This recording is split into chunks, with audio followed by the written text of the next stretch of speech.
Olá, está começando mais um Revista Gazeta. A partir de agora, a gente vai rever algumas entrevistas que foram exibidas na programação da Rádio Mix e também aqui da Gazeta News ao longo da semana. E a gente já começa falando sobre política. Com o calendário político já trazendo o clima das eleições de 2026, o investidor brasileiro entra em um ciclo que exige reposicionamento da carteira. No estúdio do Jornal da Mix, um especialista em investimento deu dicas importantes. Vamos acompanhar. A grande questão hoje que ronda o Brasil, sendo bem sincero, não é nem a questão de esquerda ou de direita, né? Mas a questão toda está relacionada ao nosso fiscal.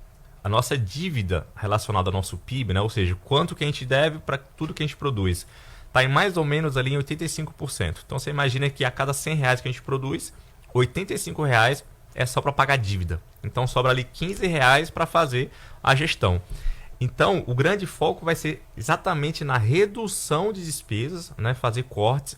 E aí a gente tem que entender se o governo atual vai conseguir fazer um requadramento fiscal, vai conseguir economizar, ou se o próximo governo vai conseguir fazer isso. Então, o grande foco vai ser exatamente no que o próximo governo vai estar fazendo em respeito ao nosso quadro fiscal, porque, de fato, não vai dar para governar. Só para você ter uma ideia, a gente estava com esse quadro de dívida sobre o nosso PIB, na pandemia com mais ou menos 87%. Então a gente está hoje sem uma pandemia, com um endividamento muito parecido e sem os auxílios, sem os abonos que eram dados naquele período. Então o grande foco para entender o próximo governo vai ser exatamente o que o governo vai fazer com as contas, né?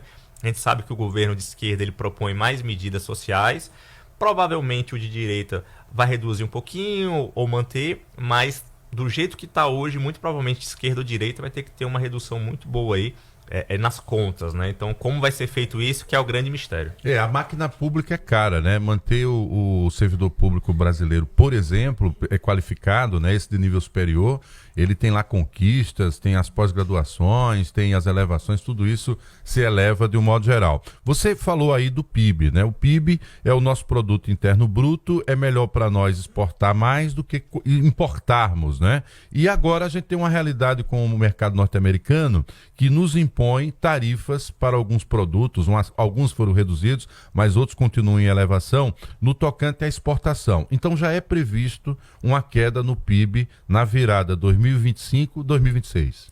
Perfeito. Vai ter uma redução do PIB já esperado, né? Inclusive também muito por conta da taxa de juros muito alta, né? É um dos efeitos de ter uma taxa mais alta, que você tem um crescimento menor, e aí quando combinado com uma tarifação, a gente deixa de exportar muita coisa, né? De um certo lado, isso ajuda também a inflação, porque muita coisa que seria vendida para os Estados Unidos acaba sendo vendida aqui internamente mesmo. Vou dar o exemplo aqui da carne bovina, né? que é exportada, e o pessoal exportava e ficava mais caro aqui, agora eles começam a vender aqui dentro do próprio país. Então, assim, a tarifação americana impede que a gente venda, né? Exportadores ali de São Paulo, por exemplo, suco de laranja, foram bem afetados, e o governo lançou uma medida de mais ou menos 30 bilhões de reais, de novo, né? Trazendo aquele lado ali fiscal, de um dinheiro que a gente não está sobrando. Não está sobrando, não vai ser calculado como custo real, porque vai ficar livre, porque foi um fato inusitado, né? Já fiquei sabendo. Então vocês imaginam que estão ouvindo a gente aí, que simplesmente no seu orçamento familiar, você tire aí 30 bilhões de algum lugar que não existia, né? Alguma hora vai ter que pagar essa conta. Então, assim, é ruim para todo mundo, né? A gente estava conversando aqui antes, o tarifaço aí é ruim para os Estados Unidos, é ruim para a gente, é ruim para o mundo como um todo. Vai afetar nosso PIB e a gente espera que seja uma coisa de muito curto prazo, né? Que até dezembro a gente tem alguma negociação, inclusive na reunião da OMC, né? Que é a Organização Mundial do Comércio, os Estados Unidos se manifestou interessado em negociar com o Brasil. A gente vive uma realidade no Brasil que, por conta dessa necessidade de ganhar e ter que pagar logo, sobra pouco para investir. Mas já há pessoas que despertaram para essa condição. O que é que você diria para quem nos ouve hoje? É importante, mesmo com os cenários pessoais aí, né, de renda, de orçamento apertados, mas pensar em alguma forma de investir. Tem carta de crédito muito barata hoje. Entender um pouco essa linguagem para até fazer o seu dinheiro render mais também? Marcos, infelizmente, nós não fomos ensinados, né, a fazer a parte de economia financeira, né? Desde pequeno ali, começar a entender como funciona o dinheiro seria o ideal. Hoje, 1% da população brasileira consegue ter independência financeira, ou seja, se aposentar. É um dado da Ambima. Então, a cada 100 pessoas hoje no Brasil, apenas uma consegue se aposentar de forma independente, sem depender necessariamente do INSS, né?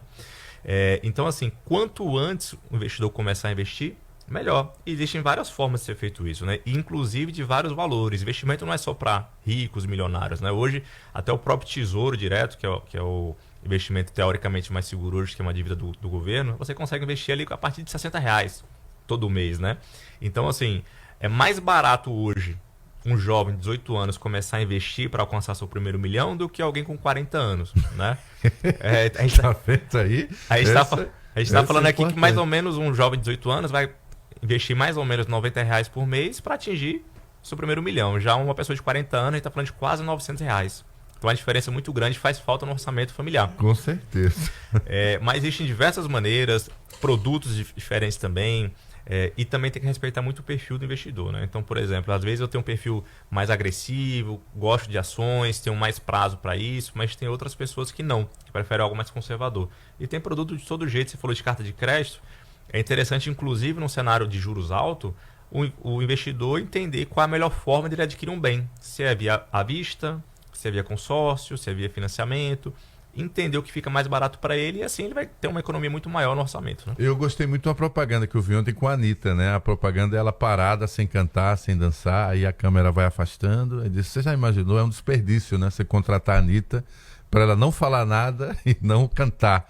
É a mesma coisa com o seu dinheiro parado na poupança. Então a poupança já não é mais a grande segurança. O ideal é que você faça algo a mais, um plus para faturar. E aí isso é melhor com produtos dos bancos ou produtos direto com a bolsa? Como é que você...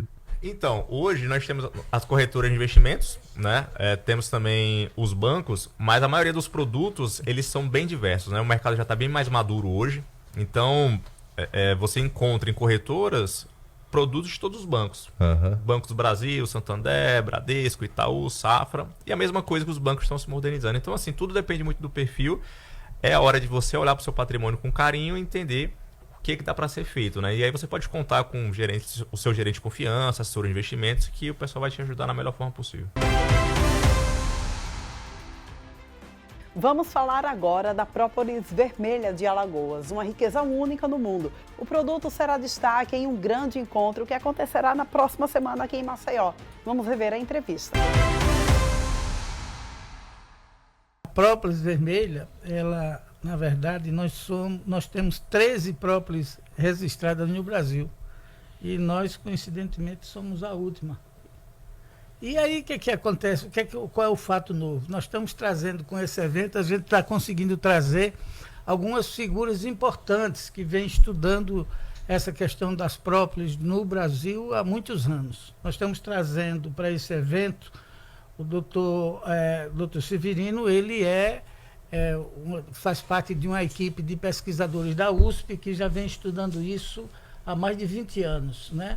Inclusive os trabalhos dele de pós-doutorado nessa área. Nós estamos trazendo a doutora Ana Lígia, da Universidade Federal do Amazonas, que já vem estudando isso, já está no terceiro pós-doutorado na área de própolis, boa parte dela na área de própolis lá do Amazonas. Nós estamos trazendo uma figura que é uma grande referência hoje no Brasil e fora dele também, que é o doutor Rogério, que é aqui da Bahia, né? Baiano, foi da Universidade Federal da Bahia, e é outro grande pesquisador. Nós estamos trazendo experiência de Santa Catarina, nós estamos experiência de outros estados, e principalmente com a nossa equipe aqui da Universidade Federal de Alagoas, da UNCISAL, da UNEAL, são pesquisadores que vêm estudando. É tanto que o último dia, o dia 6, nós estamos dedicando ele mais à apresentação desses trabalhos, principalmente na área de saúde, como é o caso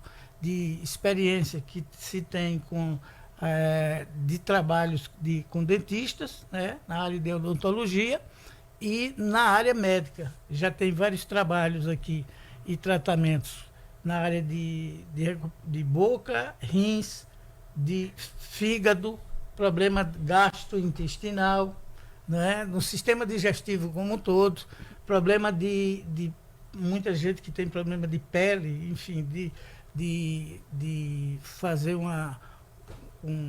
utilizar determinado de forma tópica, né? Direto na pele, né? Direto na pele.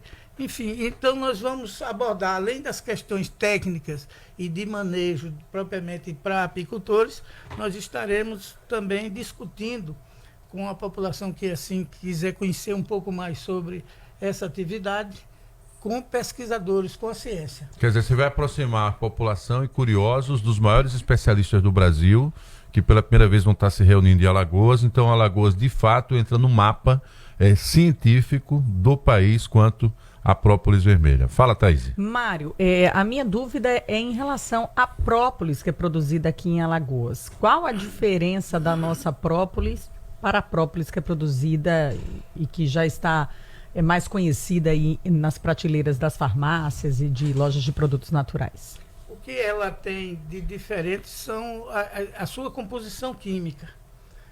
Na verdade, a própolis nada mais é do que uma resina de um determinado vegetal. Uhum. A própolis, por exemplo, o caso da própolis vermelha, ela surge do sul do país até ele pega toda a América Central, a América do Norte e vai bater quase no Pacífico.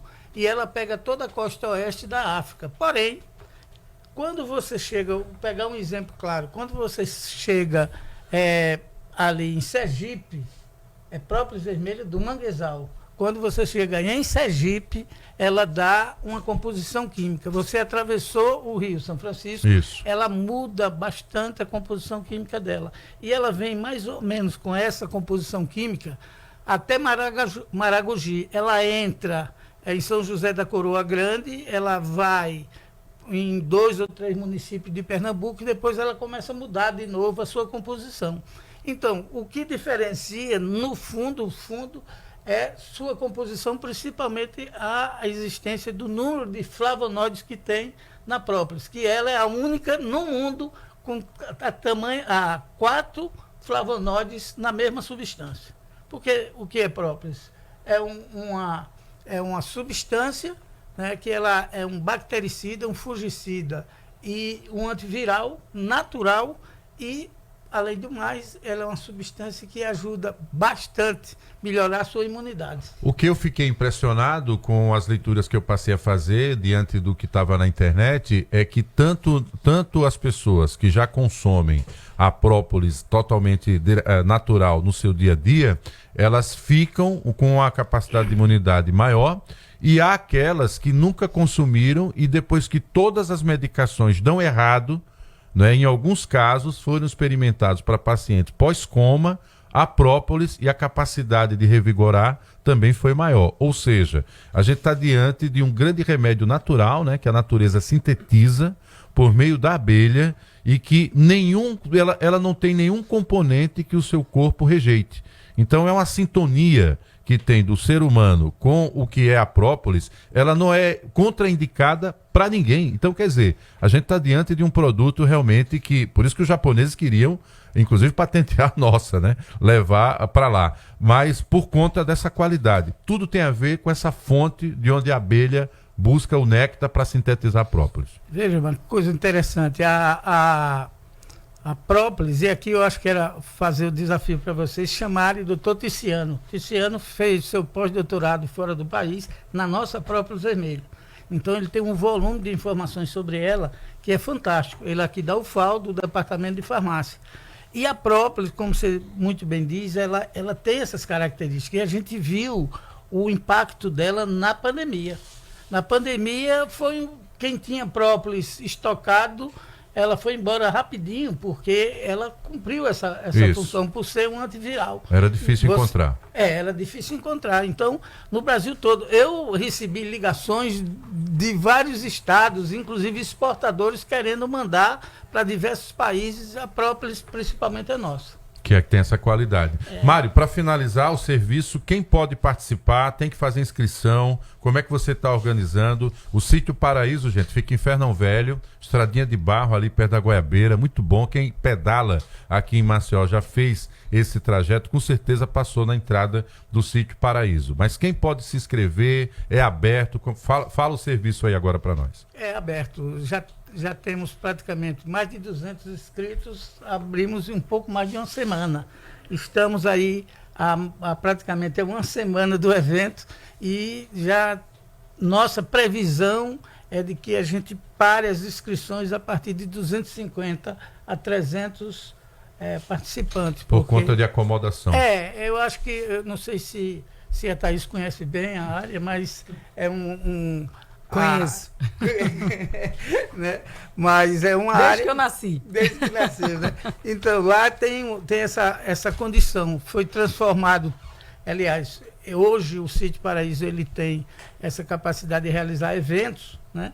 E tem uma capacidade em determinados espaços, porque tem vários espaços, a capacidade de 500 pessoas praticamente. Mas a gente quer ver se faz com 300, por causa de uma série de... se não atrapalharem muito, né? Obrigado pela sua É presença. isso. Vou estar lá, pelo menos um dos dias eu gostaria de conhecer os especialistas. Tarefa para a nossa Vânia Avelino, continuar falando com o Mário, para alguns desses especialistas, a gente ver se inclui na nossa agenda de entrevistas, exatamente para complementar essa divulgação. Saúde para você, Mário. Agendar com o Ticiano, né? Para a gente bater esse papo e ter também, um aprofundamento no assunto. Agora, uma coisa que eu acho interessante, Marcos, antes da gente encerrar, é ter uma perspectiva em relação à produção de própolis. Mário, você acha que na sua visão a Alagoas pode se consolidar como um grande produtor, como uma referência nesse sentido? Nós tivemos aqui o ano passado uma reunião com cerca de 6 países interessados na nossa própolis. E não foi nenhum pequeno país, né? Todos eles, quem esteve conosco China, interessado foi China, França, Itália, Ele já está dando... Canadá Tá e pegando na África do cola. Sul. e África do Sul.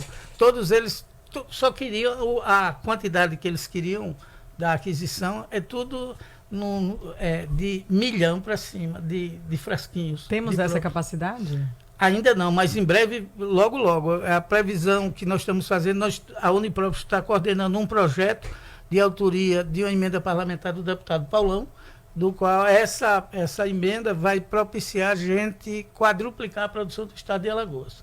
Eu espero que outras instituições, os próprios órgãos governamentais tenham essa sensibilidade para que a gente consiga aumentar ainda mais e conseguir dialogar com o mercado internacional. E a gente vai agora para um rápido intervalo. Na volta, vamos rever a entrevista na área de saúde. Voltamos já.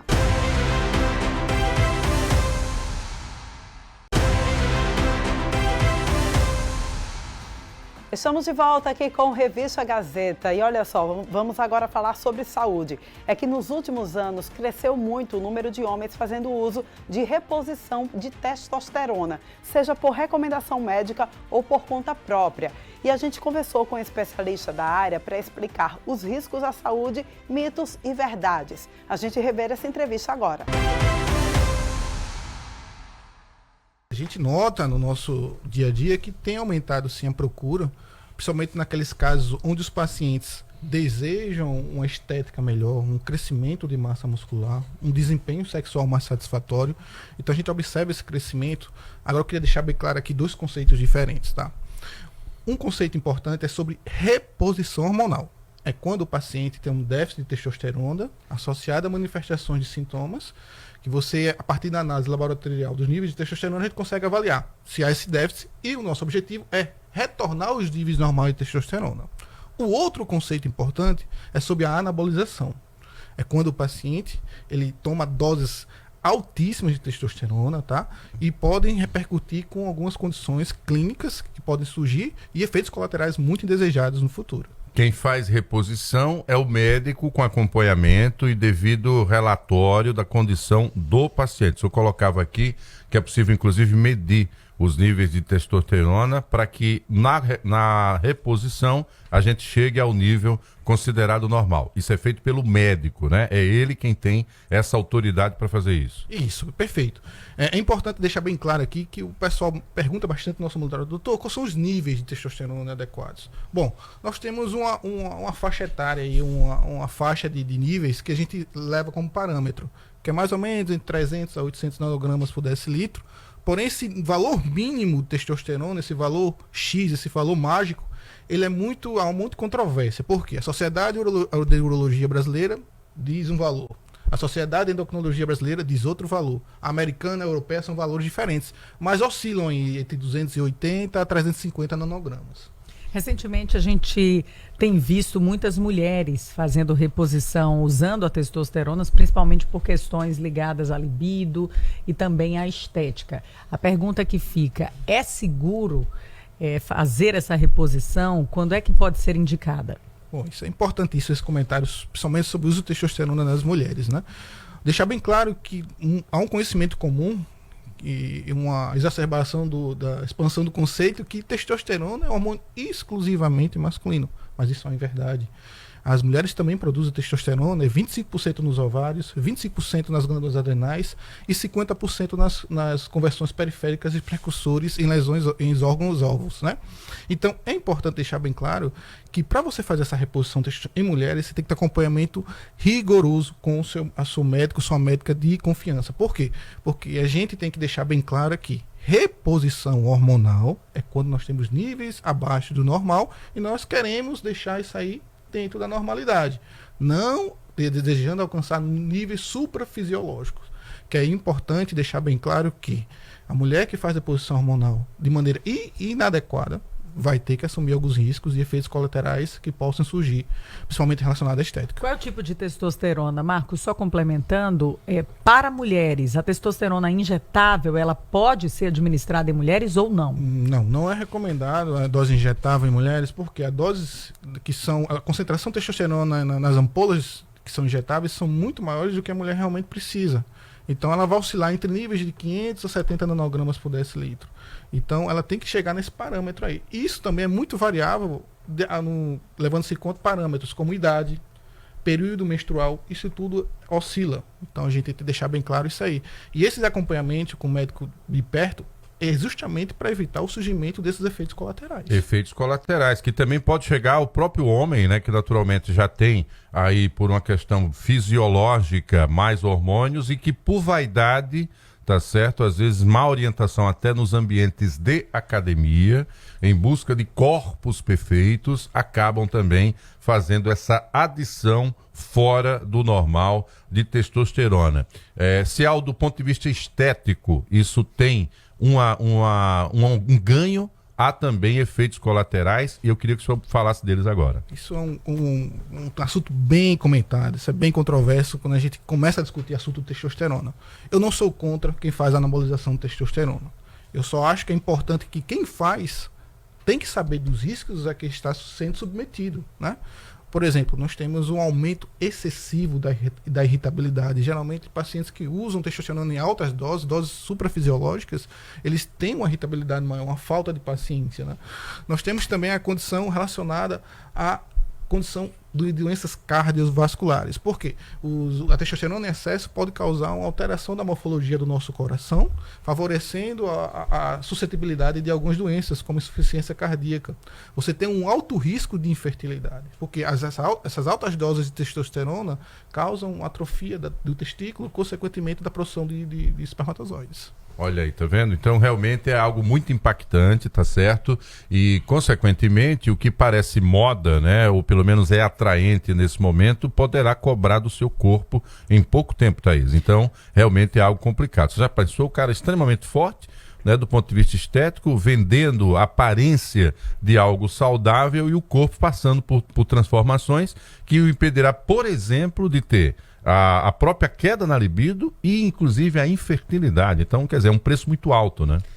A gente fica assustado, né? Porque é tão comum ver a anabolização hoje em dia e não é de hoje, né? A gente vê histórico isso, mas realmente tem que ter um cuidado ali com a saúde. Existe uma fase que é mais, uma fase da vida em que essa reposição, aí eu volto para a reposição, tá? Ela é mais comum ou ela é necessária e de que forma o exame constata isso? É exame de sangue mesmo? Para situações diferentes, para homens e mulheres. Para homens e mulheres. Pronto, vamos falar sobre os homens, que é o nosso principal foco aqui. Então, em relação ao sexo masculino, o que é que ocorre? A gente tem uma doença chamada doença androgênica do envelhecimento masculino, que é a DAEM, que geralmente acomete homens a partir da quarta, quinta década de vida, 30 a 40% da população em geral. Então, é uma condição de você ter um déficit de testosterona, e para você fazer esse diagnóstico, você tem que apresentar os sintomas associado a medidas laboratoriais de testosterona, que é aqueles parâmetros que eu tinha falado anteriormente, né, que oscilam aí entre 300, 800, 900 nanogramas por decilitro. Então, é importante a gente associar essas duas coisas e diagnosticar essa doença. A partir daí, a gente vai avaliar a questão da reposição hormonal. O quanto aquele paciente precisa, porque é uma condição muito individual. Eu tenho pacientes que têm uma dosagem em torno de 300, que estão muito bem, sem sintoma algum, enquanto outros, com a mesma dosagem, já têm sintomas bem exacerbados. Então, é muito individual. Você tem que ter as dosagens de testosterona, um histórico do paciente. Não é a partir de uma única dosagem só, baixa, que você vai dizer, eu tenho essa doença. Não é bem assim. É muito individual. Cada paciente a gente avalia de forma diferente. Aí por isso quando o senhor fala que tem que avaliar de forma diferente, é porque de repente tem lá um paciente que é cardiopata, tem um paciente que ao longo da vida tem um diabetes que ou já foi diagnosticado ou não foi diagnosticado, e dentro do processo de investigação poderá se saber se de fato ele só tinha uma baixa hormonal provocada pelo fator idade ou se tinham outros elementos associados. Isso. Deixar bem claro que a gente está falando muita coisa ruim da testosterona. A testosterona é muito boa. Principalmente para os carecas, viu? Daqui a pouco a gente fecha com essa informação. Certo. Na verdade, não é ruim, doutor. A gente só está alertando aqui para os riscos, né? E vamos falar da coisa boa, então. Fala Testosterona, do bom, professor. Então vamos lá. Professor, As já mulheres vou- estão usando gelzinho. Fala para a mulher também, doutor. Isso, as mulheres também que usam gel, é importante. O que acontece? A testosterona, vou falar um pouquinho sobre as mulheres agora. Ela é muito boa porque ela ajuda a melhorar o controle glicêmico, né? Pacientes diabéticos são favorecidos com o uso de testosterona, né? Ajuda a controlar melhor os níveis de glicose na corrente sanguínea. As mulheres mantêm os níveis de estrógenos bem adequados, porque a testosterona em tecido periférico, através de uma enzima chamada aromatase, é convertida em estrogênios, que são importantes para as mulheres. A manutenção de massa muscular, massa óssea, melhora do humor, que é a redução da irritabilidade, melhora da memória, melhora do sono. Então são algumas condições boas para as mulheres. E nos homens a mesma coisa, tá? Só que em condições bem melhores. Porque nos homens a gente consegue ter resultados muito satisfatórios. O homem melhora, principalmente a questão sexual, melhora a libido, melhora a qualidade da ereção, né? As caras, eu tô rindo, gente, das caras e bocas do Marcos Rodrigues. Que é isso, rapaz? Quero que ele vai falar da questão natural, que você que é como eu, né? Perde o cabelo muito cedo. E, claro, tem os fatores genéticos, você puxou seu pai, né? Enfim, tem esse detalhe. Mas tem um aspecto importante, a testosterona, ela é uma característica, na presença do homem careca, ela tem um nível um pouco mais elevado. É por isso que inventaram aquela música dos carecas que elas gostam mais. E o doutor Fabrício, quando chegou aqui, que eu falei, hoje o senhor vai provocar a redenção aqui em estúdio, queria que o senhor falasse um pouco sobre essa vinculação da calvície com aumento da testosterona natural, é claro. Claro, isso é bem interessante, viu, Marcos? Porque a gente observa em alguns pacientes, principalmente os mais jovens, estão procurando, principalmente os consultórios dermatológicos, sobre a questão da alopecia androgenética, né? Onde é uma queda de cabelo relacionada a esses receptores androgênicos relacionados à testosterona. Quando a testosterona está um pouquinho mais alta que o habitual, dentro daquela faixa normal, ele produz um metabólito que é de hidrotestosterona, que é responsável pela questão da calvície, né? E a questão também de surgimento de pelos, né, na região mais superior do corpo. Ainda na área da saúde, vamos rever uma entrevista sobre as canetas emagrecedoras. No Gazeta News da Manhã, uma professora do curso de nutrição esclareceu como elas atuam no organismo. Mas de milagre não tem muita coisa não, é muito estudo por trás dessas canetas e elas precisam ser utilizadas com muita cautela. Muito bem, então vamos começar explicando, né, o que é que elas são e como é que elas funcionam no nosso corpo, como é que elas agem, né, no nosso corpo. Exatamente. Para a gente começar a explicar como que ela age no nosso corpo, a gente precisa entender quais são as indicações, né? Essas canetas foram criadas para ajudar os diabéticos, principalmente diabetes do tipo 2. E foi verificado que após a utilização dessa caneta para diabetes, né, para controlar a glicemia, houve perda de peso significativa. Então, começou o uso com a perda de peso, com a glicemia, diabetes, e começou a entender que a substância utilizada nessa caneta, ela agia como um hormônio que a gente já produz no nosso corpo, que é A semaglutida, começou com a semaglutida, né? Ela é análoga a uma substância que a gente produz, a um hormônio que a gente produz chamado GLP-1. E aí ele foi criado para diabetes, mas o GLP-1 já começou a fazer ali, essa substância já começou a fazer, às vezes, o GLP-1, já indicando uma perda de peso significativa. Mas existem outras substâncias também, como a tirzepatida, que é outra substância muito mais potente, e ela não faz só a função do GLP-1, ela faz também a função do GIP, que é outro hormônio produzido pelo nosso intestino. E aí ela é mais potente ainda. A semaglutida foi em torno aí, o pessoal conseguiu perceber uma perda de peso significativa em torno aí de 5%, de 10%. Já a tirzepatida alcançou 22,5%, o que é comparativo com uma pós-bariátrica. Muito bem. O que a gente agora, né, também fica sempre se perguntando, mas em quais casos é indicado, né? E também em quais casos deve ser evitado o uso desses medicamentos? As canetas, elas foram criadas principalmente para diabetes tipo 2, né? Então, assim, o indivíduo que carrega essa doença, ele faz o uso dessa caneta. Mas também hoje já está aberto para tratamento da obesidade crônica. Não é um sobrepeso. São indivíduos que têm IMC, que é índice de massa corporal, acima de 30, considerado já obesidade. E para aqueles que vêm anos após anos tentando manter o peso, lutando contra essa doença que é reconhecida pela Organização Mundial da Saúde. Então, elas são utilizadas para diabetes, bem também como para perda de peso. O que diferencia muitas vezes são as doses. São canetas que precisam ser acompanhadas, a utilização precisa ser acompanhada por um profissional. Certo. Uma outra dúvida, né? O acompanhamento nutricional. Nesses casos de emagrecimento, ele se faz necessário? É importante, né? Ou é só chegar a aplicar ali o conteúdo da canetinha e está tudo certo?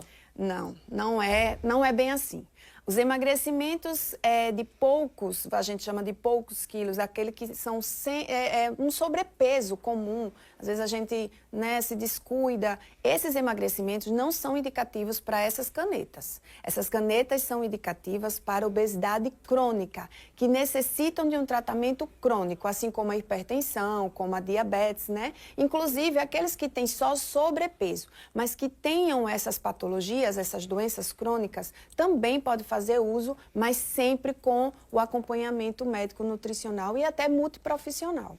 O que a gente às vezes escuta, né? Um amigo, um colega falando, eu fiz uso, fiquei sem fome nenhuma, tô sem comer nada. E aí depois vem as deficiências nutricionais, né? Exatamente. Infelizmente é um caso muito comum. Tem que se alimentar mesmo sem fome, mesmo utilizando a medicação? Tem sim. É importante falar sobre isso, né? Principalmente porque virou moda, as pessoas eles querem imediatismo. Está midiático a utilização dessas canetas. Essa moda ela pode ser muito perigosa para aqueles que querem perder pouco peso e que não têm patologia nenhuma. Não é indicado essas canetas. A alimentação controlada, atividade física e até acompanhamento psicológico ou psiquiátrico, eles são válidos, esse enfoque, né, multiprofissional, eles são válidos para quem quer perder peso, mesmo que não tenha a doença crônica. Essas canetas, elas precisam ter avaliação antes. O paciente, o cliente que procura ajuda, ele precisa ser analisado antes para saber se ele tem indicação da utilização dessas canetas, que são muito válidas para tratamento a longo prazo, crônico, né, como o nome já diz, da própria doença, obesidade crônica. E no pós-uso, né? Parei então de usar a caneta emagrecedora, como é que o nutricionista, esse profissional, ele pode me ajudar a manter o peso sem eu viver ali naquele efeito sanfona, né? Que a gente também escuta muito falar. Isso é importante, Mara, porque as pessoas que estão utilizando sem nenhum direcionamento médico profissional, eles param o medicamento quando perde o peso completamente. E aí vem o efeito rebote. Eles conseguem, dependendo da substância, recuperar o peso que tinha antes ou até mais do que o peso que tinha antes. E não é o adequado. Se ele tivesse sendo acompanhado com um tratamento nutricional, alimentação sendo reeducada, né? Acompanhamento físico, endócrino, psicológico, a tendência é que ele mantenha o peso. Quando esse doente, esse indivíduo, ele tem a doença crônica da obesidade, ele pode se manter utilizando esse medicamento como o próprio diabético, até porque às vezes é associado a diabetes com essa obesidade crônica, e não é um medicamento que deve ser parado de imediato. Assim como eu falei anteriormente, essa equipe multiprofissional vai analisar cada caso. E tem casos que essa caneta ela precisa realmente ser utilizada a longo prazo também. É interessante você falar isso, né? Porque agora, como as canetas elas precisam de prescrição para você conseguir ir lá na farmácia e comprar, é importante também que você lembre de fazer esse acompanhamento multi, né? Isso. Porque, como a Juliana estava muito bem aqui falando, não é só aplicar a caneta não, tá? É importante cuidar da sua alimentação. E quem cuida da nossa alimentação é o nutricionista. Exato. Ele é o profissional adequado, né, para isso. Exato. Não pode deixar de procurar uma equipe. O profissional vai saber em que casos indicar. Né? Não é você chegar e escolher a caneta e utilizar, ainda assim, porque agora não tem mais como você comprar como era antes, em alta demanda na farmácia. Hoje em dia, a prescrição médica precisa ser passada e esse medicamento só é vendido com prescrição médica, com a retenção de uma das guias da receita na farmácia, né? E ficou muito melhor dessa forma para limitar esse uso, até por proteção àqueles que não sabem como usar essa caneta. Pois é, você até falou, né, que tá tão midiático, né, tá assim, Isso. como a gente costuma falar hoje em dia, viralizou o uso das canetas e a perda de peso. Isso. Então as pessoas elas até começaram a banalizar um medicamento que é tão importante, tão essencial para a saúde de muitas pessoas. Muito importante para quem precisa realmente tratar essa doença crônica e também os efeitos, além dos efeitos rebote, como os efeitos que causam no corpo, né? Aqueles sintomas que causam no corpo que não é uma coisa muito boa não, sabe? São tonturas, diarreia, constipação, dores de cabeça, que causam um desconforto absurdo, porque o indivíduo está se medicando sem saber qual é a dosagem, sem saber em que momento. Cada caneta ela tem sua dosagem e seu tempo definido. Tem umas que você tem que tomar todos os dias, outras uma vez por semana. E sem acompanhamento, esses efeitos colaterais, eles vêm com muito mais força. Juliana, qual que é a grande mensagem então que a gente pode deixar para quem está nos assistindo sobre esse tema tão importante? É entender o que é um sobrepeso, que você pode deixar de preguiça, procurar uma academia, fazer uma alimentação balanceada e rica em nutrientes, para que o seu peso volte ao normal, objetivando a saúde. E aqueles que já sofrem há anos com a obesidade, que é característico para diagnosticar a obesidade, aqueles que já vêm há anos brigando contra o peso, emagrece 2 quilos, pega 15 de volta, não é satisfeito com a sua fisionomia, a sua imagem perante ao espelho. Esses precisam procurar vários profissionais e, se for indicativo, iniciar o tratamento acompanhado com a equipe e vai chegar no nível de saúde e a perda de peso é consequência, pura consequência. Vamos para mais um intervalo, não sai daí, o Revista Gazeta volta já.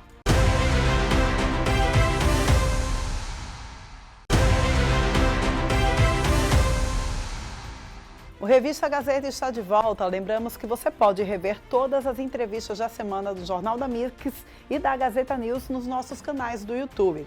E agora, a gente traz uma entrevista com uma psicóloga sobre um assunto que vem sendo discutido por pais, educadores e especialistas na infância: os riscos da dependência tecnológica por crianças e adolescentes. Vamos rever. Na realidade, ela é todo o ato, todo o comportamento que você não consegue ter mais controle. Quando a gente fala sobre dependências tecnológicas, a gente puxando as classificações lá, né? A definição do que é dependência pelo DSM-5TR, ele diz o seguinte, que quando a gente fala de dependência tecnológica, a dependência ela é muito parecida quando a gente fala sobre dependência de outras substâncias. Sim. Porque ele libera um neurotransmissor que se chama dopamina. E aí a criança ou adolescente, o próprio adulto, né, que é dependente de telas, tende a ficar mais tempo ali, porque está tendo a sensação de prazer, de bem-estar. E as telas, Mara, na verdade, ela é feita para prender a nossa atenção, né? Tanto até quando você está lá no celular, você vai olhar e diz, eita, já passei tanto tempo aqui. E se a gente está sem o celular, fica botando ali no cronômetro, o tempo parece que demora para passar bem muito. Então, esse seria a definição do que é dependência. A partir do momento que você você perde o controle, aí a gente precisa ficar atentos. O que vai causar essa dependência? A gente tem assim, né, consegue trazer alguma resposta para quem está nos assistindo? Então, existe o excesso de telas, né?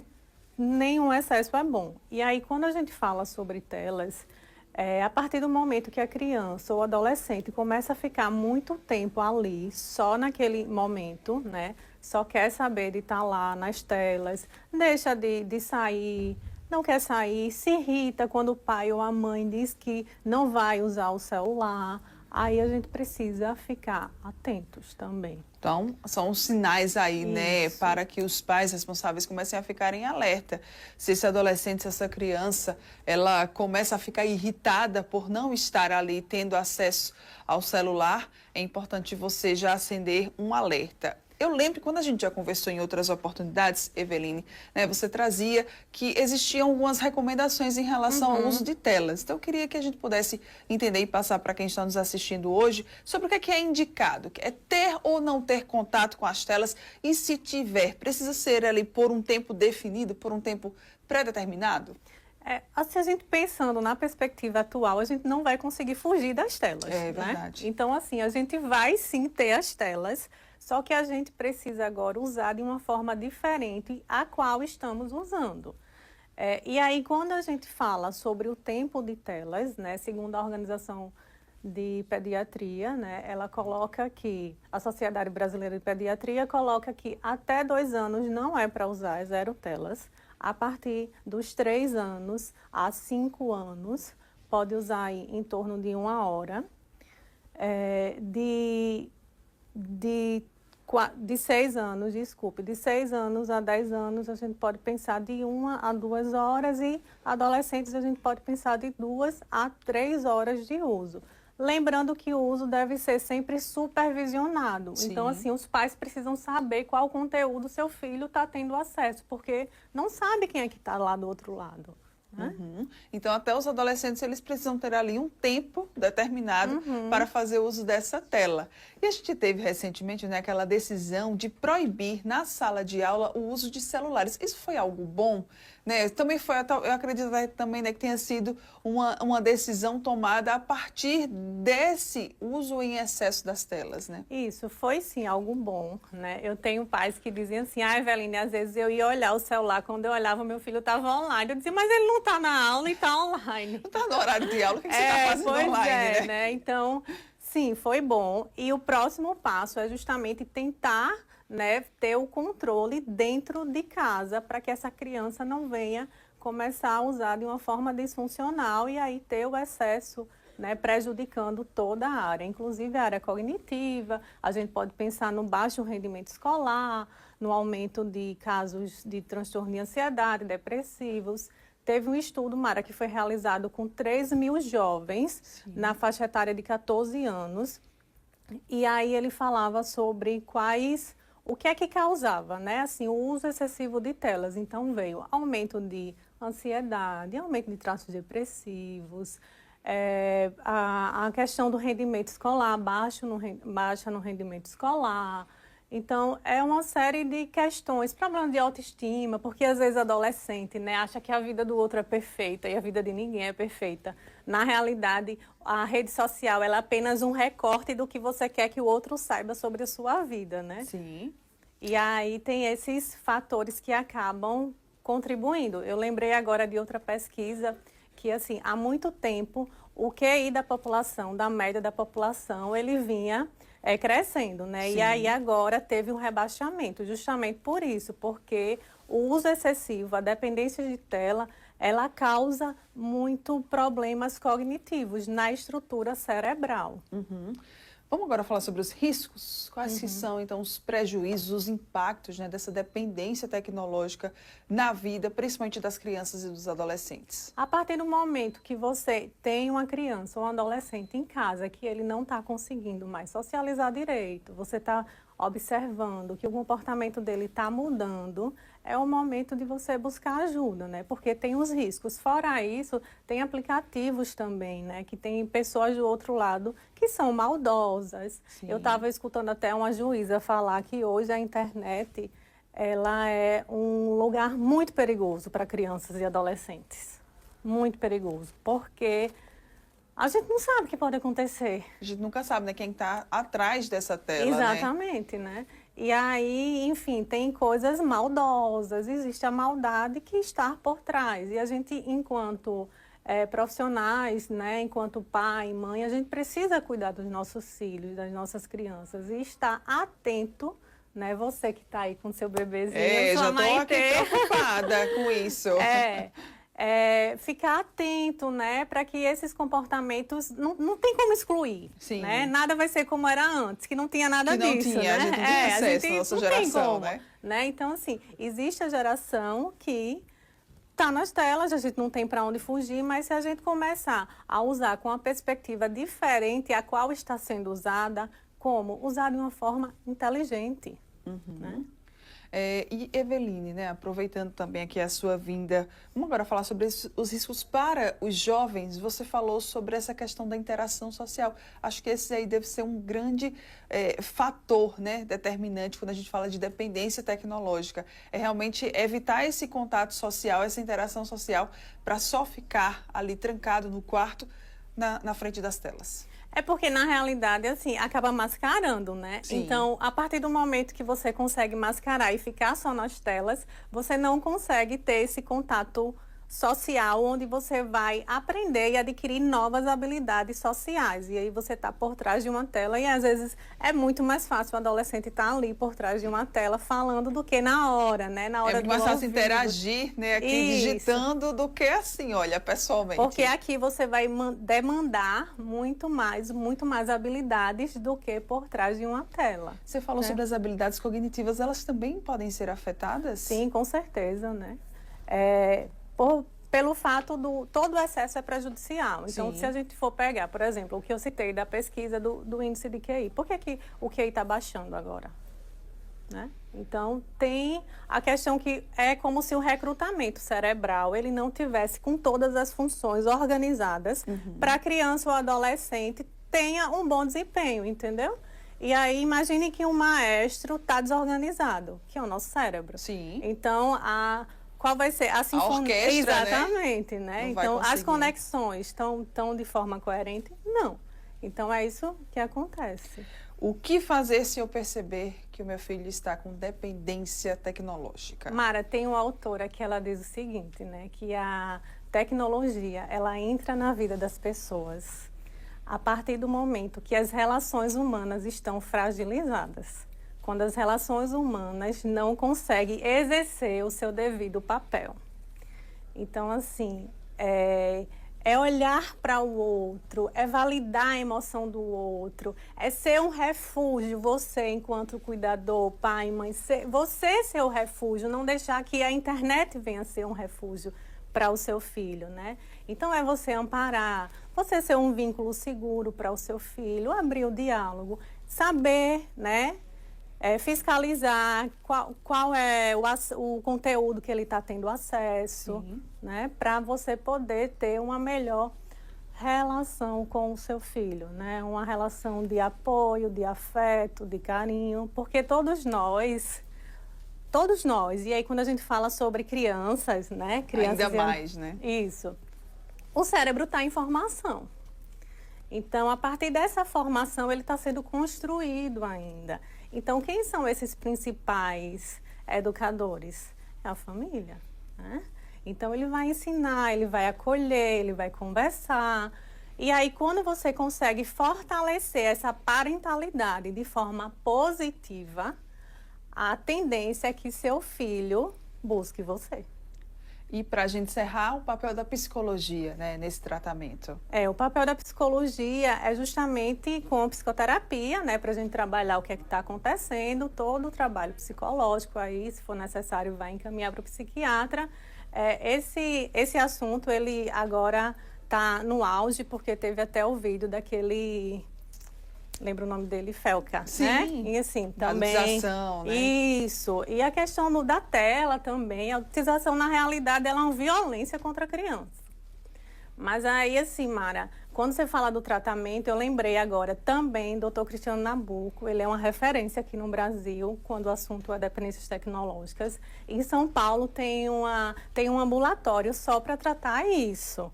Né? Então, assim, o assunto é urgente, é sério e precisa, sim, de fiscalização. Seja da família, da escola. A escola já está com as propostas para reduzir, isso é ótimo, né? Então, na aula, geralmente, as crianças não estão tendo mais acesso que elas tinham antes. E aí, fazer o seu trabalho em casa, né? Familiar. Uma campanha vai promover uma caminhada e corrida na orla para conscientizar a população sobre os riscos do AVC. Vamos rever a entrevista que trouxe todos os detalhes sobre essa ação. Expectativa muito boa, que realmente seja alcançado o nosso grande ponto-chave, que é justamente restaurar a sede, já que é o nosso centro de acolhimento a todas essas pessoas que precisam de suportes que nós temos na Ação AVC. Muito bem, quem ainda não conhece a Ação AVC, vamos explicar o que é e de que forma funciona? A Ação AVC existe há 16 anos, com a história do Guilherme, que foi um jovem que teve um AVC aos 24 anos, filho da Solange, e ela se sentiu assim, desamparada do ponto de vista desse suporte, tanto emocional como de situações que ocorreram diante do AVC, desse filho tão jovem com AVC, e aí nasceu a Ação AVC, com o intuito de trazer informação de qualidade, trazer profissionais realmente capacitados para ajudar tantas pessoas que já passaram por esse processo ou podem passar.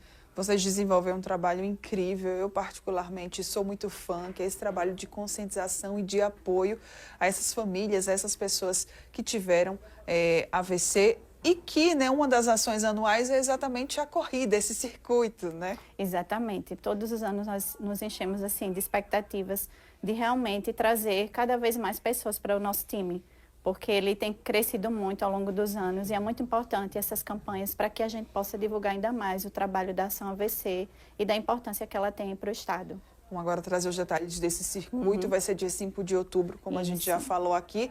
Caminhada de 2,5 km e corrida de 5 km. Isso, e o valor, a taxa está R$100 e idoso só paga 50%. Vai ser um momento de descontração, além de toda a corrida e a caminhada, também teremos um ponto de apoio, onde teremos profissionais que estarão lá presentes para trazer as novidades com relação a esse cuidado com a saúde e a prevenção também.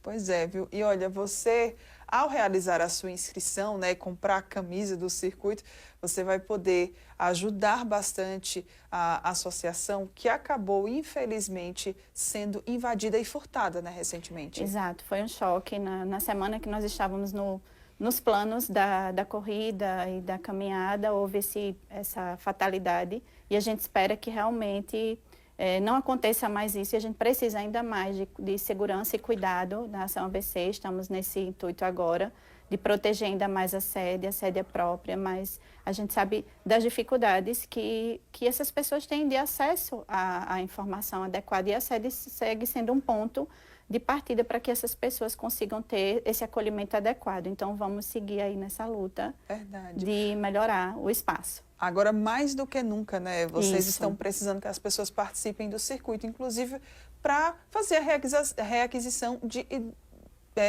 instrumentos, né? De equipamentos, na verdade, que foram furtados. Exato. O nosso intuito é criar uma rede de reabilitação com a equipe multidisciplinar e a gente precisa realmente dos recursos. Então, isso realmente impactou, mas não fez com que a gente não perdesse o entusiasmo e nós seguimos aí na luta para buscar cada vez mais melhorias para a Ação AVC. Isso, olha, com a renda dessas inscrições, tá? Quem puder contribuir, vai inclusive ajudar com a construção de uma sala de reabilitação que vai oferecer atendimento gratuito e multidisciplinar para pessoas acometidas pela doença e também seus familiares. Olha que legal, né? Exatamente, esse é o nosso grande intuito. Muito bem, inclusive a campanha, tá, gente, pelo Dia Mundial do AVC, ela mobiliza aqui em Maceió na luta contra a doença há 16 anos. Essa campanha aqui é mobilizada, inclusive, pela Ação AVC. Essa iniciativa ela acontece no mês de outubro, né? Exato. E aí são muitas conscientizações, incentivo, inclusive, de hábitos saudáveis. Exatamente, a campanha ela tem crescido ao longo dos anos e muitos outros grupos estão fazendo parceria com a Ação AVC no intuito de divulgar ainda mais a importância da prevenção do AVC. Bom, se você então quiser, né, caminhar e correr junto por uma causa que transforma vidas, como é que o pessoal pode fazer, pode se inscrever, Fabiana? Tem o Instagram da associação, da Ação AVC e o site, lá tem um QR Code que vocês podem acessar e fazer a inscrição pelo DOIT. Vamos agora para um rápido intervalo. Na volta, vamos rever uma entrevista sobre o mercado publicitário alagoano. Não sai daí, o Revista Gazeta volta já.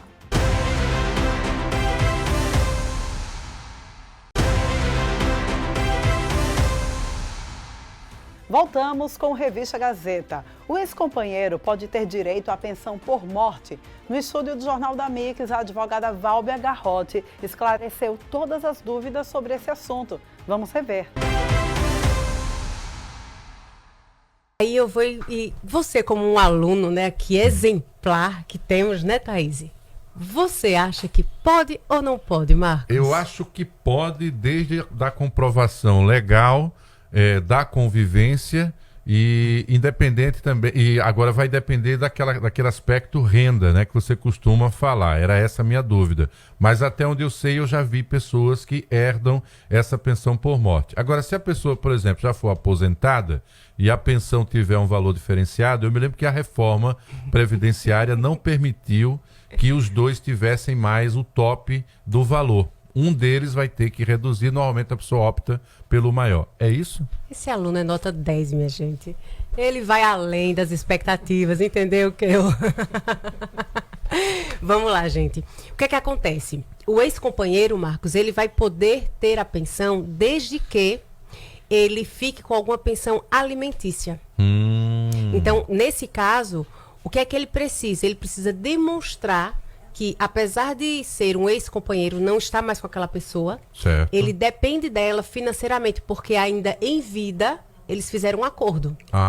Então, tem que ter um pré-requisito, digamos assim, como tudo, né, Thaís, na Previdência. Esse acordo, ele tem que estar devidamente formalizado na Justiça ou pode ter sido um acordo entre as partes, comprovando que há um depósito regular de um determinado valor todo mês durante um certo período? Veja, isso é importante que seja dita, a sua pergunta é muito interessante, porque nós temos essa mania, né, de deixar as coisas na informalidade. Sim. Isso é uma coisa muito certa no nosso dia a dia.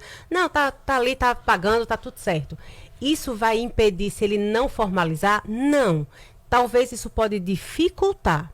Em que sentido? Ora, se você já é um ex-companheiro e aí você recebe mensalmente ali uma ajuda, até você provar que aquela ajuda é porque você realmente depende, não foi alguma coisa que, vamos imaginar que o cara te emprestou um dinheiro ali isolado por alguns meses, ou porque mandou para o filho e passou pela conta dela, ou coisas desse tipo. Então, não é dela. Percebe? Então, para você demonstrar isso, seria importante, interessante, por precaução, um excesso de zelo, que você deixe isso formalizado, através de um acordo homologado, isso em cartório, ou, às vezes, num divórcio, isso já consta lá da sentença desse divórcio. Então, tem formas de a gente deixar isso formalizado para evitar dor de cabeça. Não formalizar vai te impedir? Não. Pode te dificultar. Por quê? Vai que essa pessoa que faleceu, ele já está com um novo relacionamento. Isso que eu queria né? saber. Isso é um impeditivo? Não, não é impeditivo. Desde que você comprove que você tem aquela dependência financeira, tudo econômica. Tem a ver com a comprovação da necessidade, né? Exato. Então vamos complicar mais essa história. A gente está falando de ex-companheiro. E se na verdade nesse processo de relação surgiu uma segunda pessoa? Pois é. Aí olha um só. amante ou o amante, como é que faz? Tem direito? Vê o que você está me dizendo. A Estou pessoa... lhe provocando para dificultar Isso, a vamos compreensão. lá. Mas as pessoa pessoas já sabem era- disso, né? Às vezes está lá, aquele casal bonitinho, na igreja, para lá e para cá, eis que vem a morte. Quando vem a morte, aparece um amante com um filho, né, da época, que não era reconhecido e que tem lá uma dependência pela questão alimentícia. E aí, pode entrar na justiça para garantir do garoto ou garota? O cara era casado Sim. e tinha uma amante. Amante. E com ela teve um filho. E com ela teve um filho. O filho é inquestionável. Já está garantido. Tá garantido. É filho. Provou que é filho, acabou. Ele não precisa nem demonstrar dependência econômica, no caso do filho. A amante, você me fala que ele é casado. Então, não se paga para a amante. Certo. Percebe? Entendi. Agora, vamos imaginar que esse homem, que já existiu muitas situações assim, Thaís, e vamos imaginar um cara que trabalha fora, e ele vive fora, e ele tem uma outra família nessa outra cidade que ele trabalha. Pois é. Elas não sabiam uma da Ninguém- outra. Isso acontece. Isso acontece, isso Tem acontece. caso até do falecido que teve mais de uma família fazer a união estável com as amantes. Sabe? Exatamente. E deixar a esposa com a E uma não oficial saber da outra. em casa.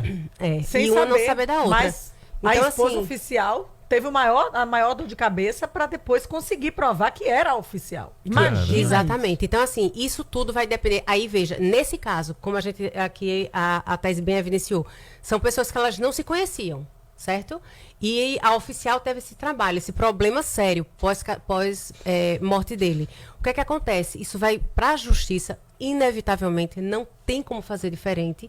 E isso vai demonstrar a boa-fé dessa mulher, que era a amante, sem saber que era a amante. Vai ter que ser demonstrada essa boa-fé e vai ter que demonstrar a boa-fé que a esposa, realmente era a esposa, ela era tratada como tal.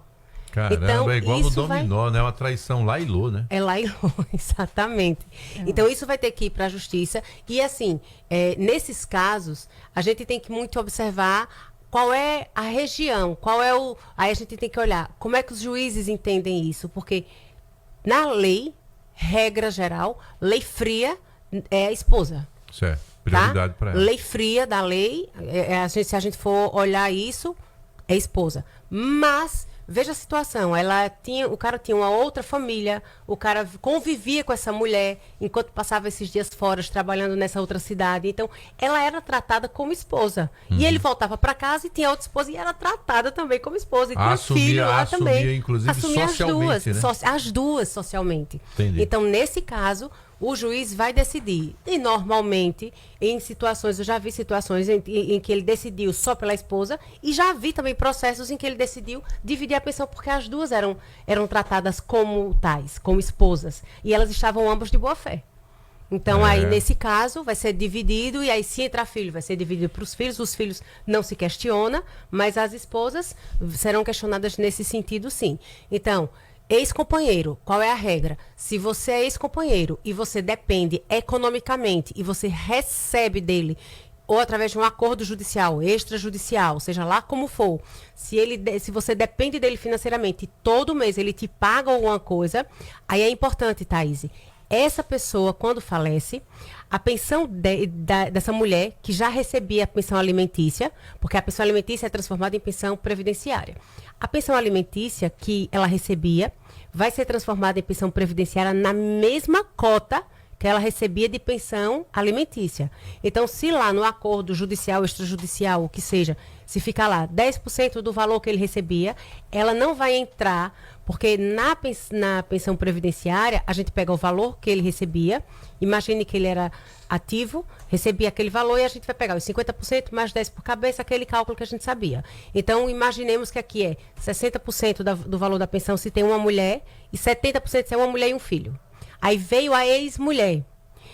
Ela não vai ser dividida por igual os 70% daquele valor, que seria 35% para a esposa atual e 35% para o filho. E seria rateado para a terceira pessoa, esses 70%. Não, vai ser só dos 70% do valor da pensão, 10% é dela. Porque é o valor equivalente ao que ela recebia de pensão alimentícia. E as outras pessoas vai ser rateado por igual. Então, vou reformar aqui para poder me fazer entender melhor. Vamos imaginar que a pensão é de R$4.000, tá? E aí a gente tem aí uma esposa e 2 filhos. Então, 50 mais 10 por cabeça, 60, 70, 80. 80% desses 4.000 é o valor que a esposa e os 2 filhos vão receber. 80% dos 4.000. Mas chega a ex-esposa e diz, ele me pagava uma pensão alimentícia no valor de 10% do valor do salário dele. Vamos imaginar que ela recebia aqui 1.500. Então, ela não vai entrar nesse rateio dos 4.000. Ela vai entrar dos 4.000, ela vai receber exatamente o que ela recebia de pensão alimentícia. 10% desses 4.000, que é o valor base da pensão. O restante é rateado por igual para quem precisa, que tem como dependente. Então, a única diferença dela para os demais é o valor que ela recebe. Vai ser sempre equivalente ao valor da pensão alimentícia. Temos uma pergunta para Valber Garrote, de acordo com Vânia Avelino, nossa atleta, que irá malhar após o programa. O que é que tem aí? Já está pronta, inclusive. Já está pronta, com roupa de academia. Qual a pergunta? Serve para comprovação. Olá, bom dia, Marcos e Thaís, da Rádio Mix. Um bom dia, né? Eu gostaria de saber aí, você vê com a doutora aí, se a pessoa com união estável, registrada em cartório, independente da certidão de casamento, ela serve para comprovação de pensão por morte. Fico muito agradecido, tá? Grande abraço para todos. Aqui é o Jorge da cidade universitária. Jorge, grande abraço. Seu Jorge, uma alegria muito grande falar com o senhor. Muito obrigada aqui por estar com a gente na Rádio Mix nesse feriado. Então, o senhor foi um homem precavido, né, Thaís? Viu aí? Registrado em cartório, a união estável. Então, sim, essa união estável garante que o senhor perdure aí por muito tempo, mas a sua companheira, ela estará, sim, com esse documento, né, que vai garantir a ela essa pensão por morte, caso o senhor venha a falecer. Então, pode ficar tranquilo que está tudo certo. Agora, detalhe, seu Jorge, eu espero que o senhor esteja com essa união estável e que antes não tenha tido nenhum casamento no civil, né? Porque aí, se o senhor tem uma certidão de casamento, eu sugiro que, se o senhor não tem mais nada com essa outra pessoa, o senhor vá no cartório e aí o senhor vai fazer constar, que é averbar nessa certidão a sua separação. Porque se o senhor pega esse documento, imagine, o senhor hoje está com união estável, está registrado em cartório, ótimo, sua companheira está acobertada. Porém, se o senhor tem uma certidão de casamento e nada foi feito, mas o senhor não está mais com essa outra mulher, essa certidão de casamento, ela é um documento que, para os fins civis e previdenciários, está válido. Porque não foi averbado lá no rodapé dessa certidão que o senhor está separado de direito. Então, o senhor precisa organizar essa separação para que essa outra pessoa que o senhor conviveu por algum tempo não utilize dessa certidão para também receber, porque é possível que ela receba. Ela tem um documento? E vamos rever uma entrevista sobre o mercado publicitário alagoano. É que uma agência local fechou uma parceria importante para lançar novos produtos no Nordeste. Acompanhe agora. E trazendo essa possibilidade de evolução, de crescimento, de inovação para as marcas aqui do mercado alagoano, do mercado nordestino, com essa transferência mesmo de know-how, de metodologia já validada no mercado nacional, com o Gustavo, com o Caio, trazendo toda essa transferência mesmo do que funciona já no mercado nacional para que os nossos clientes aqui de Alagoas consigam, de fato, inovar, mitigando ali, né, qualquer possibilidade de risco, com esse acompanhamento estratégico mesmo de grandes profissionais. Essa experiência, né, com esses grandes grupos que realmente faz com que você seja ali um diferencial nessa parceria, Gustavo. Eu passei boa parte da minha carreira como executivo de marketing, pude ver diferentes categorias, diferente tipo de público consumidor, diferentes naturezas de negócio. E nesse momento a gente está criando esse produto e essa parceria porque entende que tem muitos empreendedores, muitas empresas pelo Brasil inteiro que tem um produto interessante, tem uma estrutura comercial, mas passa por algumas dificuldades. E trazer metodologia, conhecimento, experiências, histórias do que foi vivido ajuda a criar estratégias que podem ajudar a essas empresas. Então, eu sempre falo, estratégia é uma coisa importante para a empresa de todos os tamanhos. Então, a ideia do que a gente está construindo aqui, inclusive com a Duck como parceiro regional, é que a gente acredita no poder da cocriação, da discussão de ideias e que uma história escrita com diferentes autores, que vêm de diferentes lugares, têm diferentes expertises, ajuda a chegar num lugar único. Cada autor escreve a sua história, mas eu trago um pouco de um conhecimento e experiência de um mercado consumidor volumoso, como de empresas nacionais, como Grupo Boticário, de multinacionais, como Unilever e Nestlé, mas tem muita nuance local, não tem uma fórmula única, tem um tipo de trajeto a ser percorrido, mas é importante entender a cultura, entender a experiência. Então, também nessa busca por parceiro, quando a gente encontrou a Duck, que tem quase 30 anos de história, uma agência de comunicação integrada, conhece bem o mercado local, conhece o público consumidor, trabalhou com diferentes segmentos aqui, a gente acredita que tem conseguido fazer coisas muito legais. E Rafa, voltando um pouquinho assim, né? Quando foi que vocês lá na Duck perceberam que precisavam da criação desse núcleo, né? Que precisavam ali fazer essa virada? Mara, eu já venho nesse movimento de inovação, apesar da minha base de formação ser a comunicação, o jornalismo, mas essa estratégia de inovação e de relacionamento de marca sempre foi o que pautou a minha carreira. Sim. Eu comecei, inclusive, na Duck em 99 como estagiária e quando retornei para a agência, agora em 2024, recebi essa missão de implantar o departamento de inovação. E foi aí que eu passei a estudar realmente a necessidade desse público, que são os empresários que contratam agências de publicidade aqui em Alagoas, entender melhor quais eram as necessidades dele, para poder acoplar aí serviços e parcerias que, de fato, entregassem esse valor, entregassem esse objetivo que eles tanto buscam.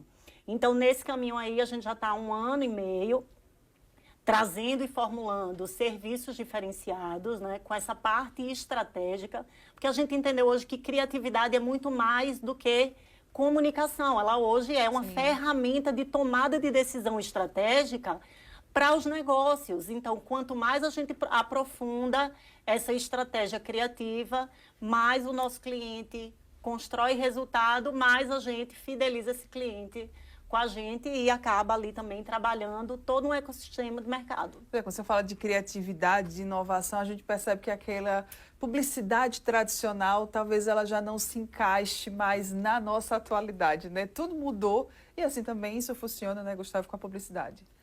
Tudo mudou e vai continuar mudando. Na verdade, quando eu comecei no marketing, eu escutava a mesma coisa. Nossa, o marketing e a publicidade mudou, porque há 10 anos atrás, e aí as pessoas que eram mais velhas que eu falavam a mesma coisa. E agora é o meu momento de falar isso. A única coisa constante é a mudança. Então, a questão aqui é conseguir se adaptar. Por isso que é tão importante ter... A minha escola é uma escola de criação de marca e gestão de marca, né? Então, trabalhei com grandes marcas globais e ajudei na criação de algumas marcas nacionais e gestão de marcas nacionais.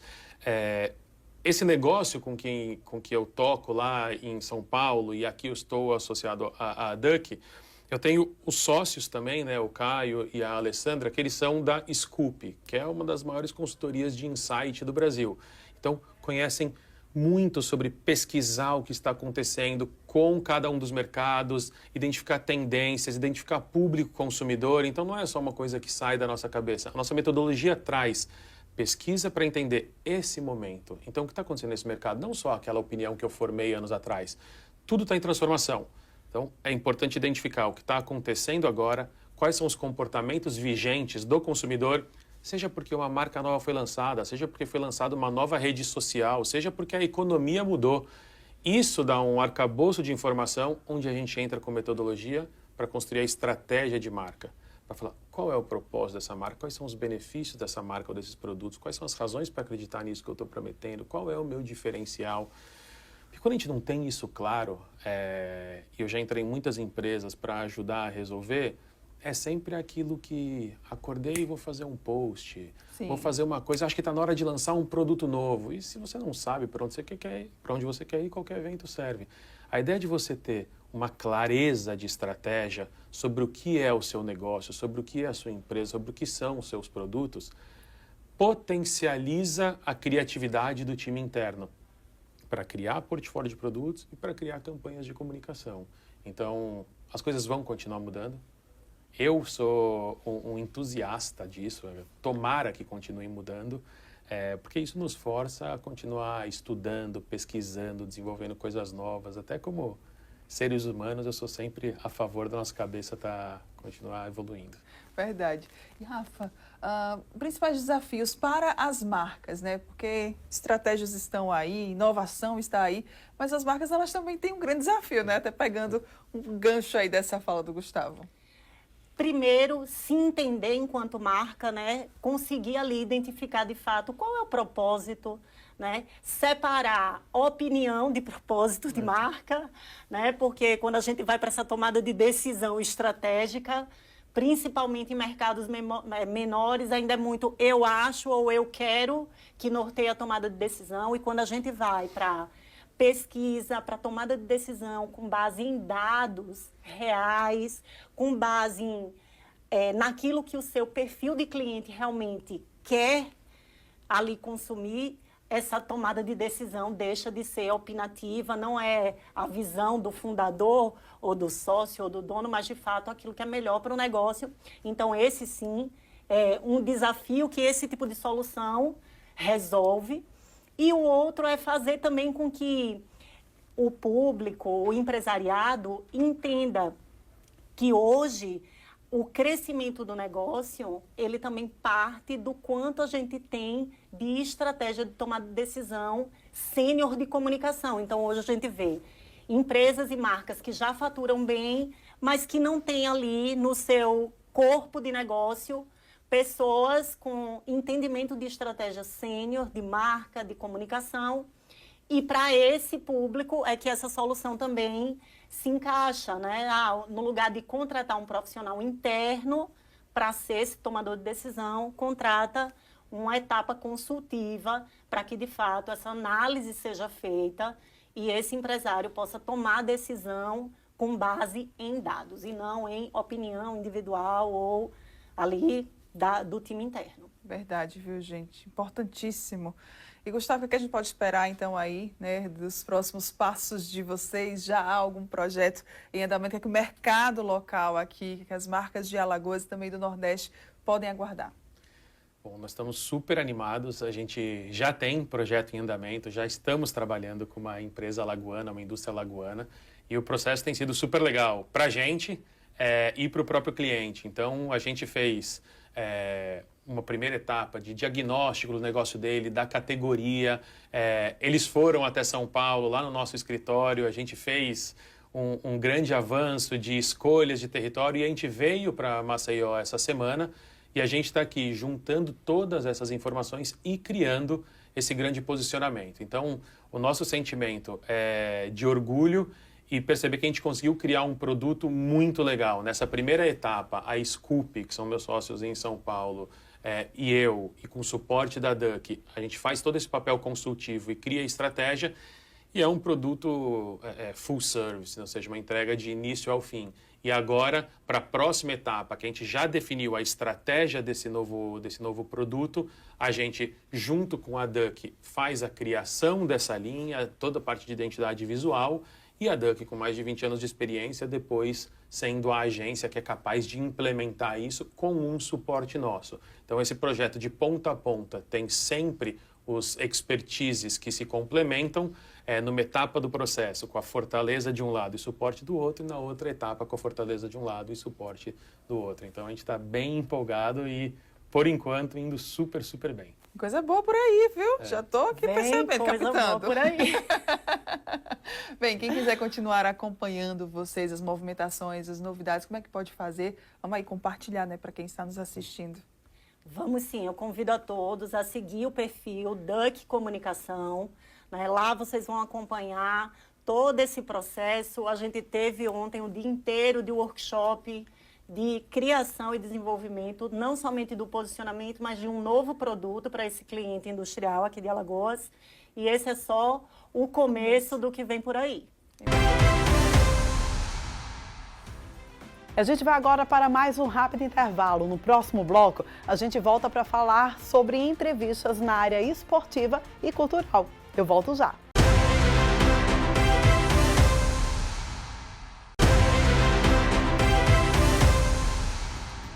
Estamos de volta para o último bloco do Revista Gazeta e no próximo dia 6 de setembro, Maceió recebe a Corrida da Advocacia, que promete entrar para a história da advocacia alagoana e do calendário esportivo aqui do estado. O evento foi tema de entrevista no Jornal da Mix. Vamos rever. A febre, né, da corrida atingiu também a advocacia alagoana, e já tem um bom tempo isso. A história da corrida da advocacia já vem há anos e a cada ano somente cresce em número de inscritos, em estrutura. E esse ano tivemos uma criação, uma inovação, que é o circuito da advocacia CAAL, promovido pela Caixa de Assistência dos Advogados de Alagoas, e é um circuito composto, Marcos, por 5 etapas, melhor dizendo. 5 etapas. Tivemos a primeira em São Miguel dos Campos, a segunda em Delmiro Gouveia e a terceira e a nossa maior... Delmiro Gouveia. Naquele frio. Frio. A advocacia, a sociedade foi correr em pleno sertão. Domingo de manhã, tivemos mais de 300 inscritos. Foi uma festa linda no sertão alagoano. Os 300 completaram o percurso? Completaram. Pelo menos tivemos lá os fins. Todo mundo bem, todo mundo para aproveitar também o pós-prova. Parabéns. Desafio fazer uma corrida em Delmiro Gouveia, um dos lugares mais quentes de Alagoas. E foi um desafio mesmo, Marcos, porque é desbravar também o nosso estado, né? Levar o esporte a regiões de todo o nosso estado. E isso eu me coloco também como um compromisso, como diretor da Caixa, de levar o lazer, levar descentralizar, o esporte. Né? Sair da capital. Exatamente, Marcos. Sair da nossa capital e levar esporte para todo o estado. E isso a gente pode também, como organização, né, como uma classe da advocacia, levar também o esporte a todo o estado. Então teremos a terceira etapa, que vai ser aqui em Alagoas. Depois vai ter a etapa de Arapiraca e a última para fechar em União dos Palmares. Essa é boa, subir na serra. Exatamente. Já pensou? Pois é. Aqui, como é que vai ser o percurso da corrida? Aqui, Thaís, vamos ter... A corrida vai ser dia 6 de setembro, tá? É um sábado, vai ser finalzinho de tarde, mas vai ser a largada lá no nosso prédio, na nossa sede em Jacarecica. O circuito de todo da corrida vai ser lá mesmo, na orla ali da Jacarecica, a largada no prédio da OAB em Jacarecica e a chegada também lá, tá? Todo o circuito. Vamos ter as distâncias de 5 km e 10 km. E a corrida é aberta não só para a advocacia, mas para toda a sociedade. Esse ano temos uma previsão aí de 1.500 inscritos, já estamos no finalzinho, então por isso a importância de correr literalmente para se inscrever também, porque eu imagino que até o final de semana a gente consiga lotar. Mas vai ser uma grande festa, então vai ser no nosso prédio sede em Jacarecica, largada e chegada. E vocês levam para aquela região, já tem as promoções culturais que acontecem lá, então a corrida é mais uma, valorizando um pedaço da cidade que durante muito tempo ficou fora, né, das estruturas aí de organização de eventos. Então a própria OAB e a Caixa agora também faz essa atividade. Todos têm medalha? Como é que vai funcionar essa questão da premiação? Que eu vejo que tem uma turma que gosta de colecionar medalha, de participar aí dos circuitos de corrida. Tá tudo garantido. Exatamente, Marco. Eu faço parte dessa turma. A ansiedade é pela medalha. Ô, Rafael, pra mostrar pros netos, ó. Guardar, deixa guardar. Vai ter gente se superando e chegando, se arrastando, mas vai até o final. São 5 quilômetros? 5 e 10 quilômetros, 5 e 10. E a medalha, Marcos, Thaís, aí é um segredo, e uma medalha linda.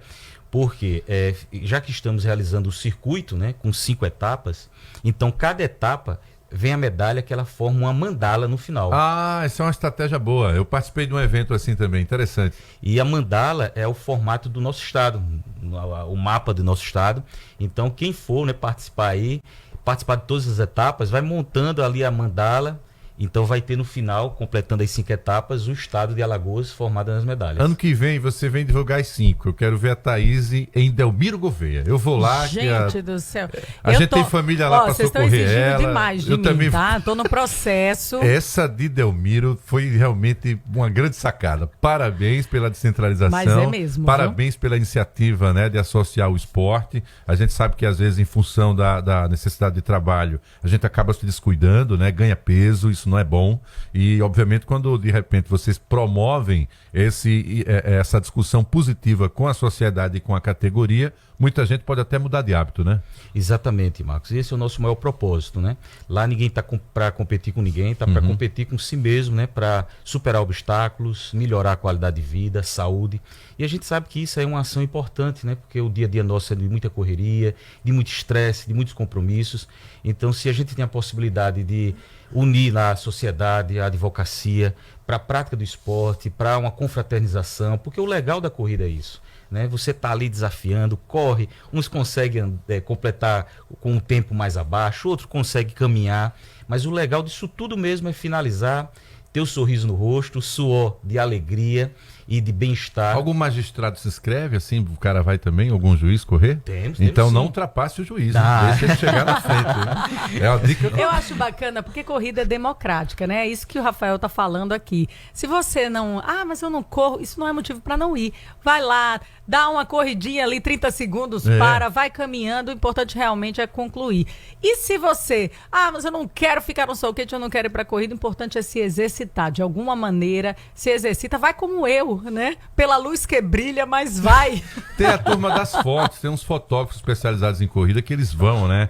E é muito legal. Toda vez que a gente identificava o fotógrafo, a gente vinha andando, ele fazia aquele gesto da corrida assim, ficava uma foto linda. Agora sem suor. Aí o pessoal falou, cadê o suor da corrida? Não tinha, ó, porque ele estava caminhando. Pois é, porque é isso que a Thaís falou, tem esse sentido da confraternização. O aquecimento já é uma festa, a chegada também, eles vão fazer essa confraternização. E claro, fechando aí esse circuito que durante esse ano de 2025 acabou dominando também as atividades esportivas aí ligadas à OAB. Parabéns pela iniciativa, tem mais é que fazer coisas assim mesmo, para que todos se conscientizem da importância do esporte. Você foi para todas as etapas? Todas as etapas, Marcos, eu participei. E até porque eu tenho a obrigação, porque né? Eu sou organizador, né? Então se eu faltar... Mas eu participei de São Miguel dos Campos. Eu venho participando de todas, na verdade, que eu gosto de correr. Eu pratico também o triatlo. Então eu participei da de São Miguel. Tu faz triatlo? Faço. Rafael, mas você não correu pela luz que brilha, não. Você correu bem, né? Não, eu corri até legal. Eu queria melhor, mas corri legal. Então eu participei da etapa de São Miguel.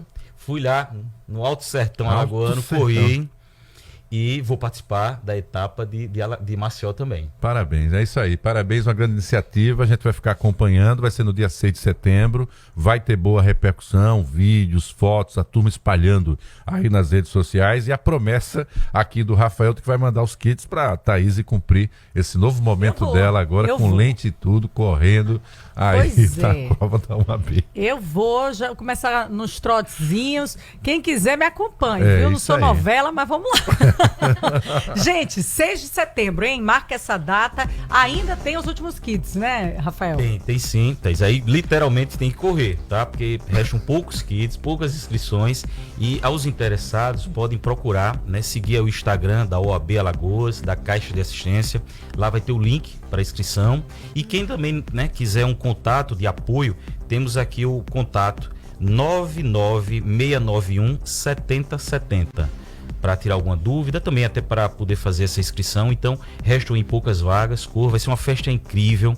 Lá vamos montar uma super arena, lá no nosso prédio sede da OAB, com toda a estrutura pré e pós-prova. Então, pré-prova vai ter aquecimento, né? Vai ter espaço kids, vai ter a nossa corrida kids, as criancinhas. Para acordar cedo também. Acordar cedo. Família, um programa para família. Da família. Então vai ter a corrida kids, vai ter praça de alimentação, vai ter uma feira com nossos parceiros. Então a corrida vai ser bem legal. Não é apenas, eu até falo, Thaís, não é apenas chegar lá, correr e ir embora.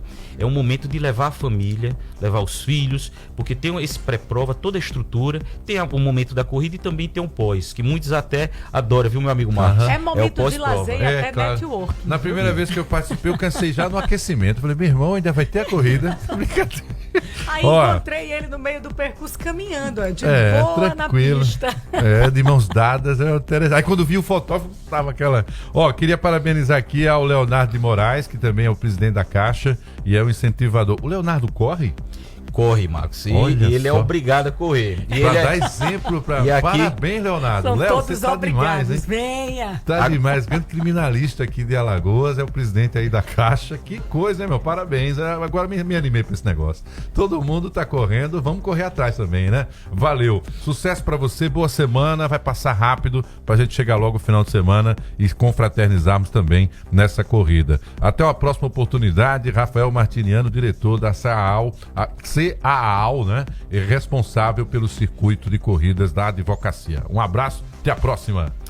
Muito obrigado, Marcos, Thaís, pelo espaço concedido, à Caixa de Assistência dos Advogados de Alagoas, à Ordem dos Advogados do Brasil. Eu agradeço e espero todos no dia 6, a partir das 2h30 da tarde, no nosso prédio de sede lá em Jacarecica.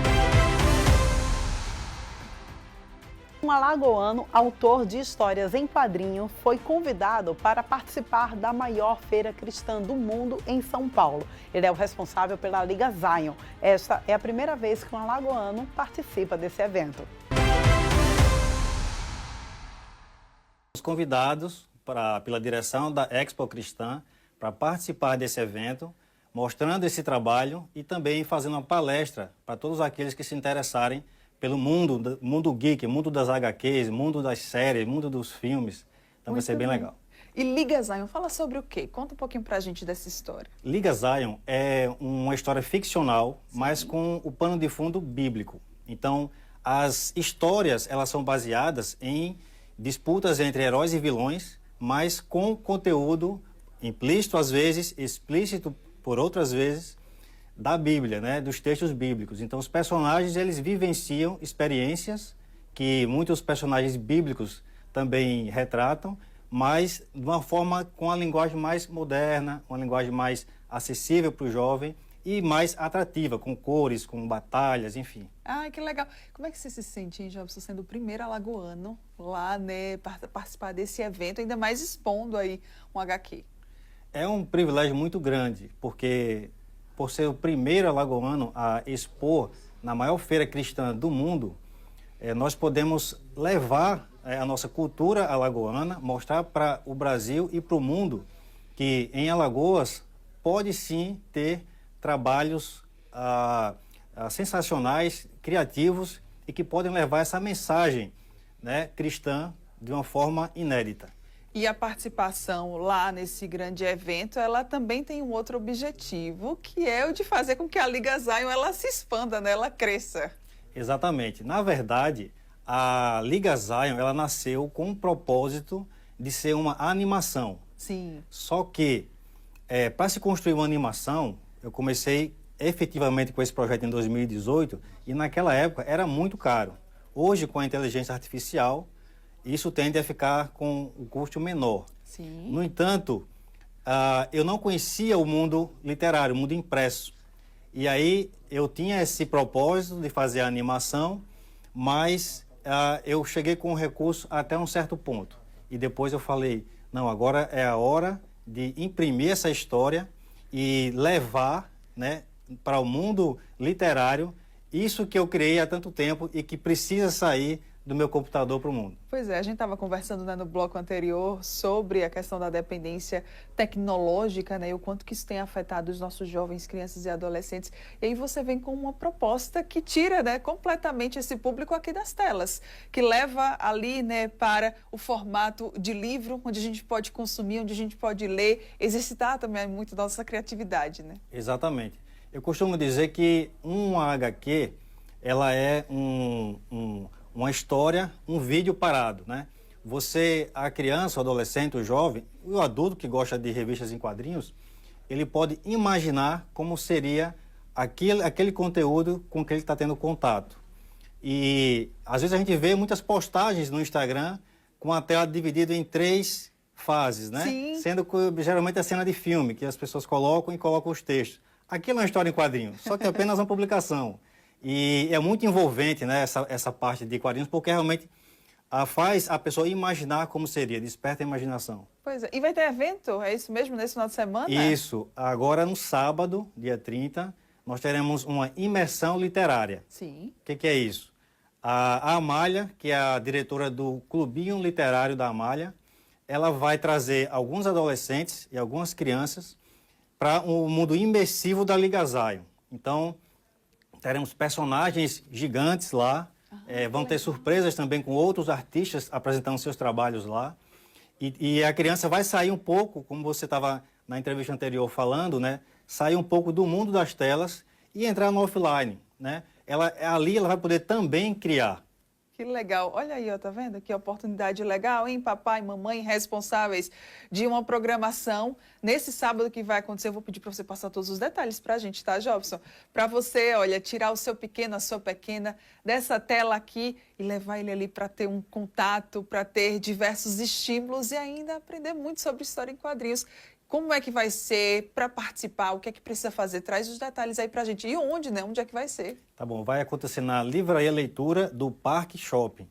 E você precisa fazer a inscrição, porque o espaço lá é pequeno. Então, no Instagram da Liga Zion, você consegue o caminho para fazer sua inscrição. Ou no Instagram do Clubinho Literário, que é Clubinho Literário da Amália, o @ dela. Então, por lá você consegue saber todas as informações e fazer a sua inscrição. Corra, porque tem poucas vagas agora. Muito bem, o espaço ali, né, gente, já é reduzido, então é importante já garantir a vaga. E quem já se interessou, quem quiser conferir a Liga Zion, eu gostei, ainda mais por ser cristã, quero passar esses valores para minha filha, para o meu filho, como é que pode fazer para adquirir? Bom, está disponível na própria Livraria Leitura do Parque Shopping e também pelo site da Liga Zion, ligazion.com.br, ou pelo Instagram da Liga, @liga.zion. E o Revista Gazeta vai ficando por aqui, mas no próximo final de semana nós estaremos de volta. Lembramos que vocês podem acompanhar essas e outras entrevistas através dos nossos canais do YouTube, tanto da Rádio Mix quanto da Gazeta News. Até lá!